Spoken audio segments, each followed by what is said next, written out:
In this and a subsequent video, I will share some tips on how to get noticed and hired within the hospitality industry. I know there are currently not many hospitality companies hiring, however, I can guarantee you that a lot of companies will as soon as travel starts picking up again. Another guarantee is that there will be many people applying to these roles. People that were made redundant at the start of the pandemic or during the pandemic, for instance. My name is Sjoerd and I've studied hotel and event management and have 15 years of experience within the industry. I've worked in kitchens and as a waiter, but most of my experience is within hotels, where I started as a night receptionist and quickly worked my way up to management levels. Currently, I work as a reception and accommodations manager for a large event location in London. Hospitality is a very large industry or sector with many different and varied career paths to take. Think about it, within hospitality there are currently not only businesses such as hotels, restaurants and bars, but also cruise ships, casinos, air travel, tour operators, travel agencies, meeting and events, even camping sites and theme parks. There will be different criteria for many of the roles within all of these companies, as the jobs are incredibly diverse. I will mostly be covering how to get recruited for a guest-facing role, or what is known as front-of-house roles. But there are also plenty of general tips to get hired in other roles, or even other industries.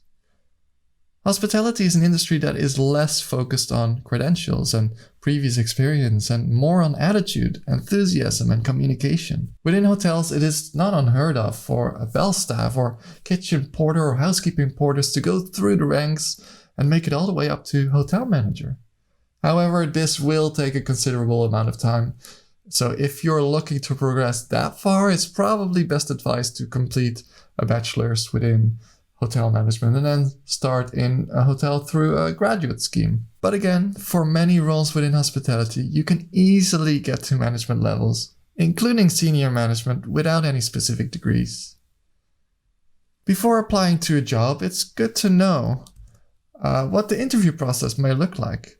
Typically, there are a few steps in the interview process, such as creating and sending in your CV, the interview, and depending on the role and company or brand you're applying to, there may also be a second and third interview and possibly a trial shift.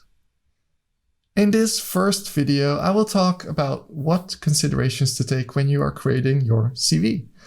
In another video, I will cover the interview process and trial shifts. Building your CV is hard. It is actually one of the most difficult parts of getting recruited, and yet many people skim over this part of the recruitment process because they don't want to sit down and do the work. Sorry, this is not going to be a video where I just give you a successful template and you can just copy that and fill it in. Why? I could have done that and probably got more likes or possibly more traffic on this channel, but I'm not making these videos for me, but to help you become successful in the hospitality industry.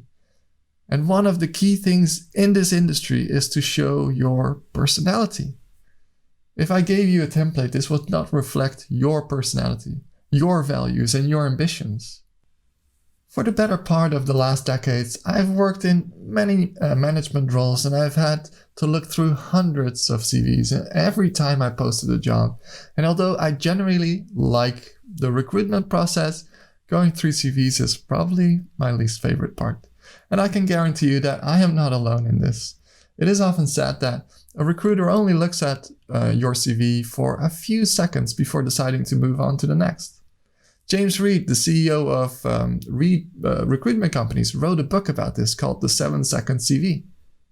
7 seconds is not a long time, and you can be guaranteed that the recruiter, especially in hospitality, is not going to look into your entire work history at first glance. I've sometimes seen pages and pages of job and educational history. This just shows that the person applying for the job is not directly targeting the role they're actually applying for. If you do have a rich history with jobs, I would suggest just making a highlighted job history section with only some jobs directly relevant to the role you're applying for. As I said, you don't need to have a lot of experience or any experience at all. What works best to grab my attention and of the colleagues that I've spoken to over the past years about this is personality. In a couple of seconds, I want a personality to jump out of the page. And I say page because I would suggest making your CV only a one-page highlight reel of you as a person. An easy way to do this is with a picture. A picture of yourself. I know there will be different suggestions for this in every country, but as I say, this is an easy way to show yourself and your personality. What that picture looks like depends not only on the kind of brand you are applying to, but also the kind of brand that you are. Yes, I just called you a brand because next to representing the company to work for, you will be your own brand. And in an ideal world, you would want your personal brand to match the company's brand. Regarding picture, if it is a very classical upskill business, then I would suggest sticking to a professional, formal, suit and tie, well-groomed kind of look. If this brand is more relaxed or not of a high standard, a picture that shows your personality is a bit more acceptable. But do avoid pictures with other people or unclear and messy pictures, as that might just harm your chances. If you're not sure, then just stick with the formal picture. Now, this is where it gets more interesting. If a person only has 7 seconds to judge your CV, you will not want them to have to read a whole paragraph of text about you as a person.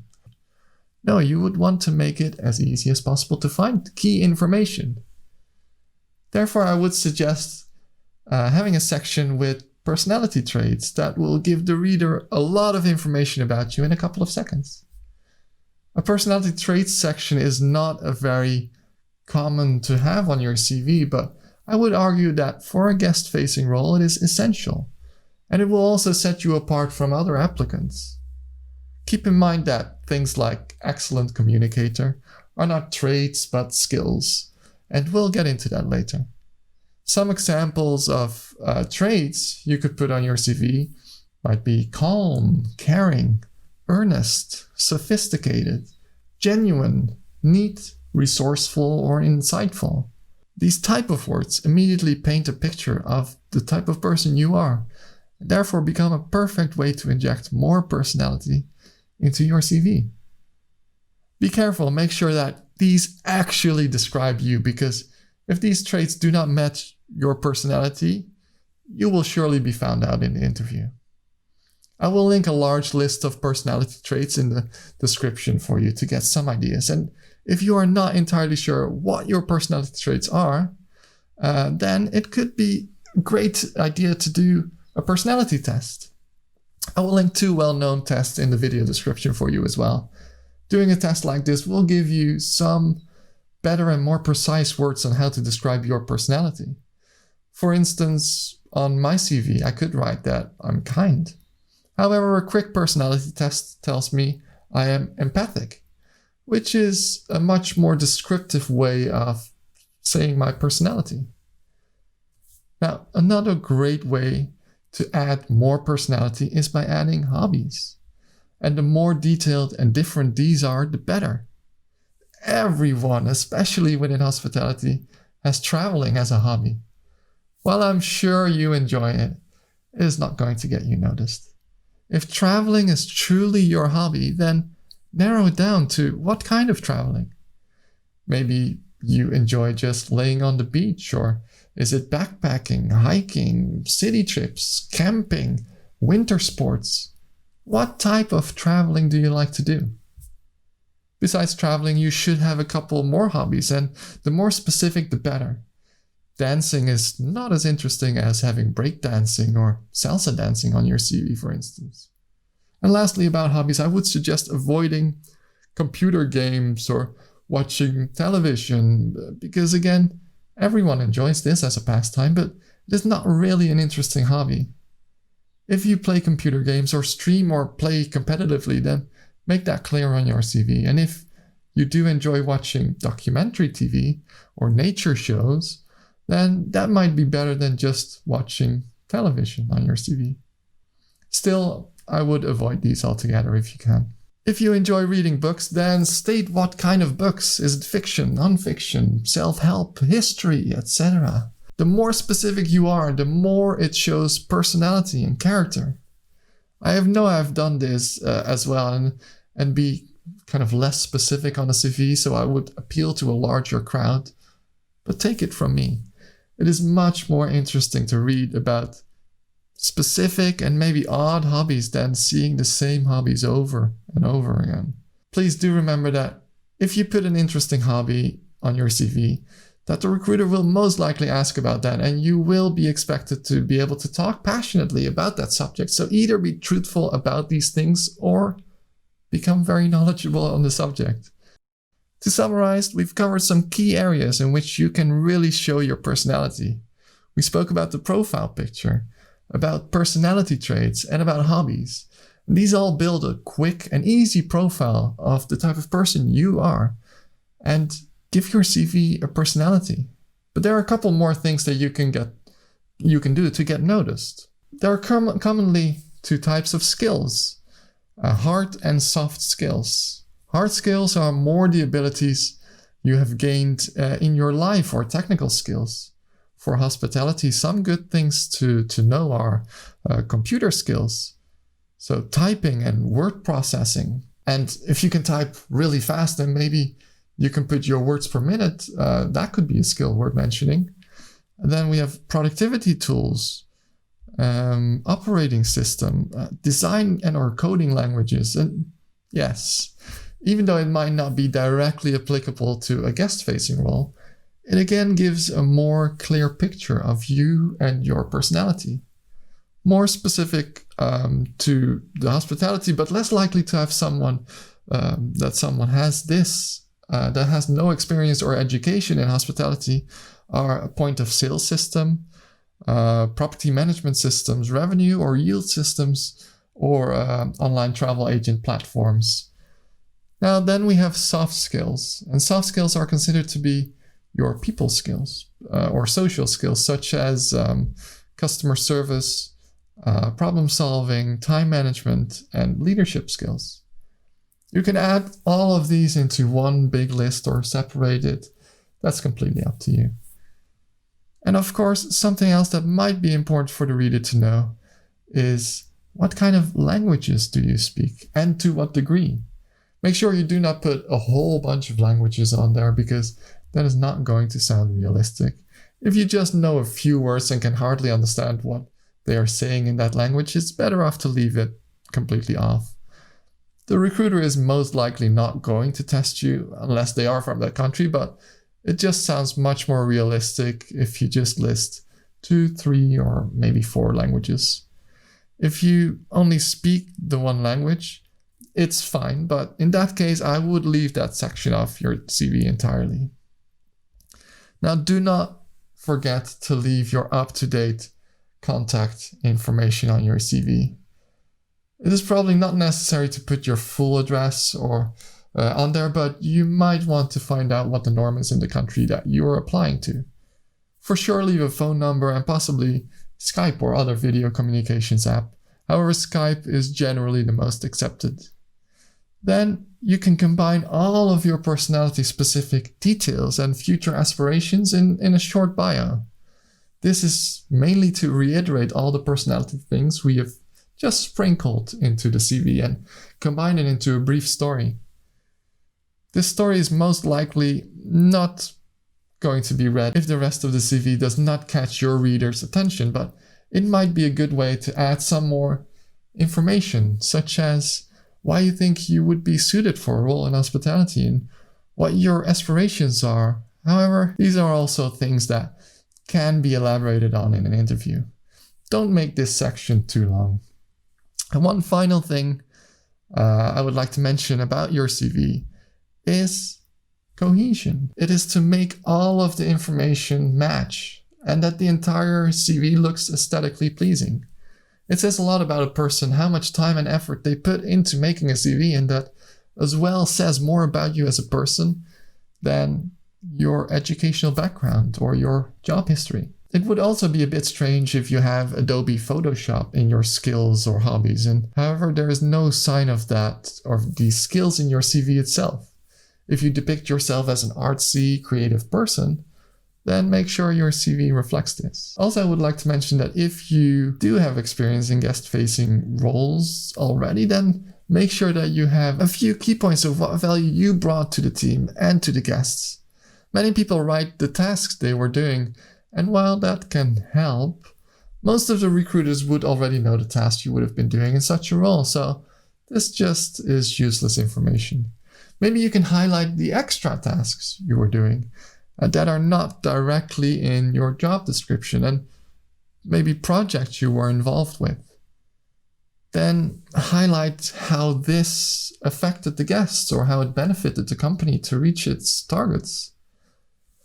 Now let me show you why I did not want to give you a template. First of all, there's tons of example CVs to find online, and I pulled a couple of random ones that mention they are good for hospitality, such as this one. This was on the top of my Google search. This is a receptionist CV, and I could tell you that this would not grab my attention. And the reason is the thing I've been mentioning mostly in this video, and that is I am missing personality. I don't see any hobbies. I don't see any personality traits. I don't see a picture, and I don't see any interesting skills. Of course, it is only a template, and you should add your personality to it, but this does not set a great example for building your CV on. What I would do with this is maybe in the bottom here, add a picture, and add a hobbies section in this blue section here. And maybe add some languages as well. And maybe here you can add some personality traits right underneath the bio. Try to keep this in one page, and if you need to make your job history a bit smaller, do that. This is a horrible example of a hotel receptionist CV, and ironically it comes from a website called My Perfect CV. I most likely would not even consider this person to come in for a job interview. Now here, this is an example of a barista, and it's already much better. It provides a bit of a visual here on the top, and there's some stars underneath the skills, which makes it a bit more pleasing. Although the first one says actually excellent customer service skills, which does not make sense. Either you have excellent customer service skills, or you have customer service skills with a star rating, but not both. Anyways, that might be just me being nitpicky, I guess. Also, again, I know this is a template, but if you do give yourself star ratings for skills, then don't give yourself all 5 stars. This just seems dishonest or plain cocky. The other thing I don't like is that I need to read the entire bio or profile section to get the personality traits. You can have this in your About Me or profile section, but I would put some keywords in a separate list to that. If I read through this, I can get that this person is highly motivated, focused, managing operations, so maybe has leadership capabilities. These are all key selling points, and they're hidden in that text. And I need to read it through to know. If I have 7 seconds or even 10 seconds, it is going to be difficult to learn all of this information. So there are plenty of takeaways. And I don't mind reading about it, but only once I've seen a brief overview. When I'm intrigued enough by the rest of the CV, then I will read it. I can get intrigued by many things on a CV. It could be, of course, previous experience at a prestigious company or a prestigious university. But if you want to have a successful CV without this, you need to intrigue me with your personality, your interesting hobbies, character traits, skills, whether self-taught or picked up in a previous roles or a good picture. It all plays part in me deciding whether to read the bio. I want to mention one final thing, and that is that ATS software is getting more commonplace in the recruitment process. ATS stands for an applicant tracking system. And these systems will first scan your CV and see if it matches the job you are applying to, and scans for these type of keywords, for instance. While I'm sure many industries are using such systems, it is not yet commonplace within hospitality. However, it might be good to consider this as well. In the future, I will make a video specifically on these systems, and if you are currently in my future, you might be in luck, and I've linked the episode right here. And now that you have a good CV, it is time to prepare for the rest of the recruitment process. To find out more about that, please head over there. Thank you so much for watching, and I do hope you enjoyed it. And if you found any of this useful, then please do leave a like. And if you would like me to look at your CV, then leave a comment below and I will reach out to you if I can. Good luck with your CV, everyone, and I will see you in the next video.